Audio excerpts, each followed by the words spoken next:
Okay, mga paps. Ngayong araw nga pala, ituturo ko sa inyo kung paano mag-check at mag-test kung okay yung relay natin. Relay natin sa kotse. Ganito siya. Yan.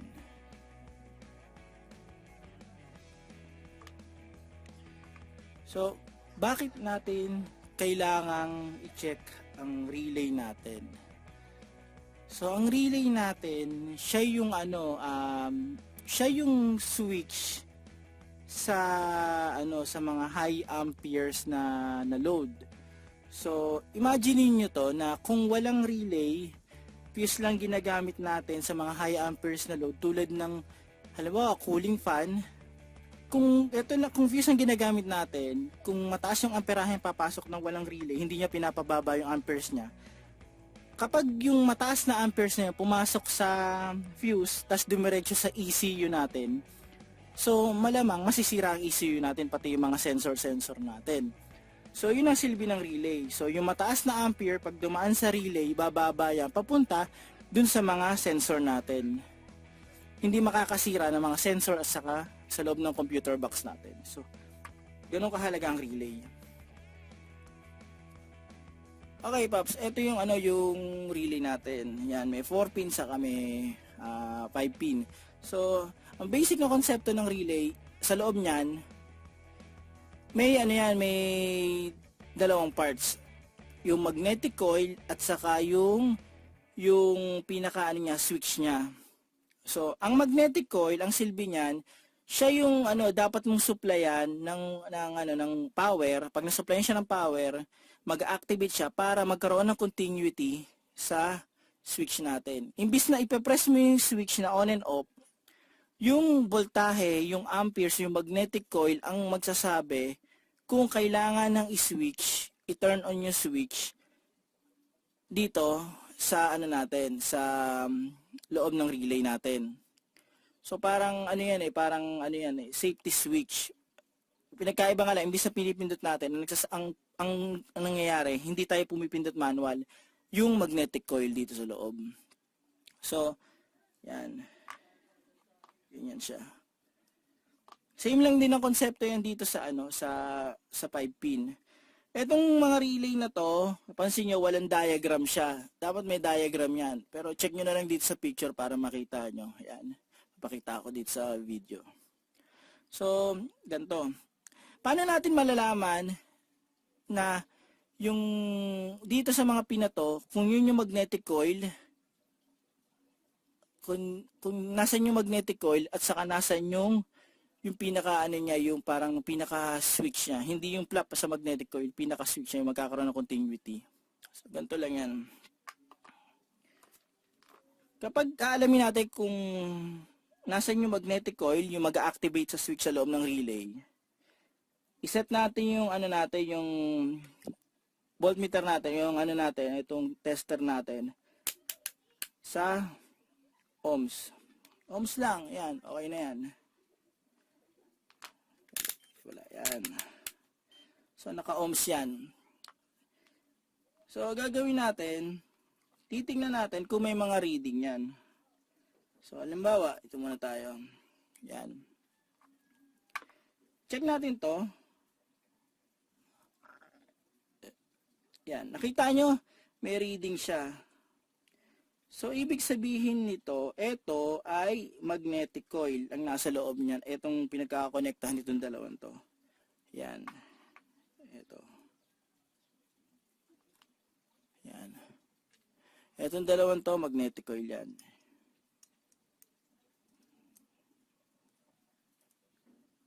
Yan, may reading. Same dito yan. Yan. Ang magnetic coil niya yan dyan. Yan, may reading siya. Usually, ang value niya, nakikita niya, 113.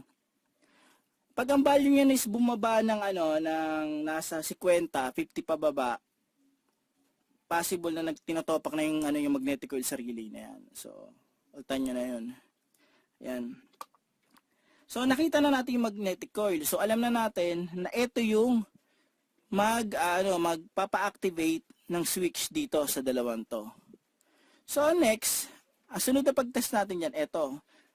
Dapat ito yung magnetic coil may value. Yan, nakikita naman natin meron siyang may reading siya. Yan, may reading siya. Ngayon, etong dalawang to, etong open switch to, dapat walang reading yan, walang continuity yan. Kumbaga hindi pa na-activate yung switch kaya dapat open pa lang siya. Hindi pa siya close, open circuit pa lang siya. So ayan, nakikita nyo, walang reading. So good yan.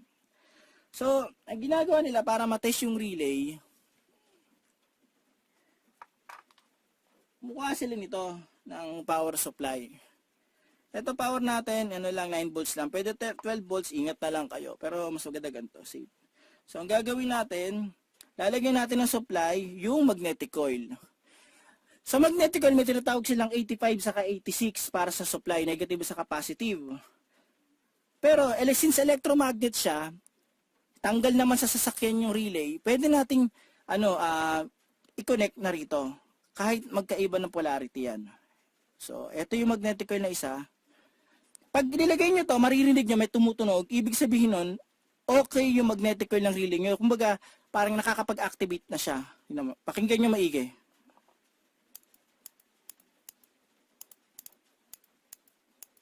Naririnig nyo yung parang nagkiklik na na tunog. Ibig sabihin na nagpa-flap siya. So, ibig sabihin okay yung magnetic coil nyo. Pero hindi ibig sabihin okay yung buong relay nyo. Kailangan may gawin pa kayong iba para makita kung okay siya.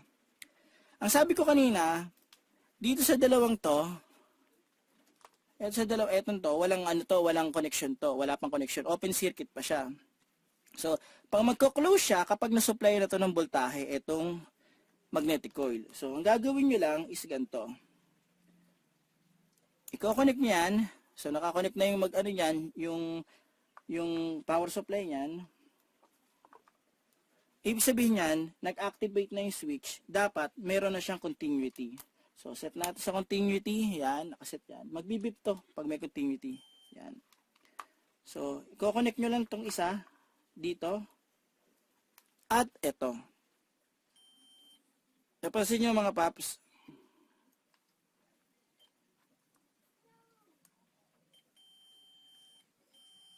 so, may bip na siya. Ibig sabihin yan, good tong relay na to, good to, kasi nagkaroon ng continuity itong dalawang to, nung inactivate natin, nilagyan natin ng supply, itong magnetic coil. So, nung nag-activate na siya, nag-flap na yung switch na, nagkaroon closed circuit na siya, nagkaroon na ng connection itong dalawang to. So, ibig sabihin yan, good siya. Hindi lang basta narinig yung click, okay na yon. Dapat itetest nyo rin yon. Ganun ang pagtetest ng relay. Okay, mga paps, ganito naman tayo. Punta naman tayo sa 5-pin relay. So, tulad na sinasabi ko, same concept siya. Dito, ang switch nito is dalawa lang, open and close lang. Kumbaga ito naman, itong 3-pin, yung switch niya, pansinin niyo, tatlo yan. So, parang toggle switch yan, left, right. Parang dalawa yan, ito yung isang connection, ito isang connection, gaganon yan. Ganun. Papakita ko sa inyo sa picture dyan. So, same din, yung dalawa magnetic coil din yan. So, gagawin natin pang-test dyan. Pakita ko muna sa inyo ulit. So, ito yung magnetic coil. Maganda nga itong relay na to kasi may palatandaan na siya. Pag kulay copper siya, ibig sabihin nun, yun yung pinaka-switch niya sa loob. Yung kulay silver niya, ito, yung pinaka-magnetic coil niya. So, ang gagawin ko, tignan natin to. Yan. Naka-ohm settings pa rin niya. Makikita nyo, meron siyang resistance, may value siya. Sabihin, yan yung coil niya. So, tulad ng kaninang ginawa natin, ilalagay natin yung supply dyan, positive, negative, 85, 86 yan. So, narinig nyo, nag-flap na naman siya, ibig sabihin, gumana yung magnetic coil niya. Ngayon, itetest natin, kung meron ng continuity, etong mga to. So, test natin to, yan. Yan, meron. Meron na, narinig nyo na siguro, yan, Dito wala sa kabila. Yan. Yan. So, ayan yan. Ibig sabihin niya, kapag yan, pag nasupply yan, etong dalawang to, kapag na-supplyan to ng power, etong dalawang to magkakaroon ng continuity. Etong dalawang to magkakaroon to ng continuity pag na-supply ng power. Kailan na mag-test ng ng relay ng natin ng sasakyan natin. Ngayon, papakita ko naman sa inyo kung paano nag-ooperate yung loob niyan.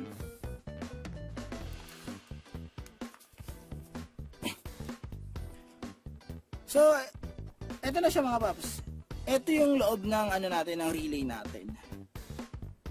Tapos inyo maigi. Yan. Ito, yung dalawang yan. Kapag sinuplayan natin to, magko-close yan. Yan yung yung pinaka-switch niya. Ayan o. Hindi ko maano. Yan, yung dalawang yan. Pag sinuplayan natin to ng voltahe, tingnan yung gagawin ko. Lalagyan ko to ng supply. Tapos sa kabila. Kita ko sa inyo, panoorin nyo maigi yan, yung tinuturo ko sa inyo. Kung nababasin nyo, nagko-close siya, di ba? Yan.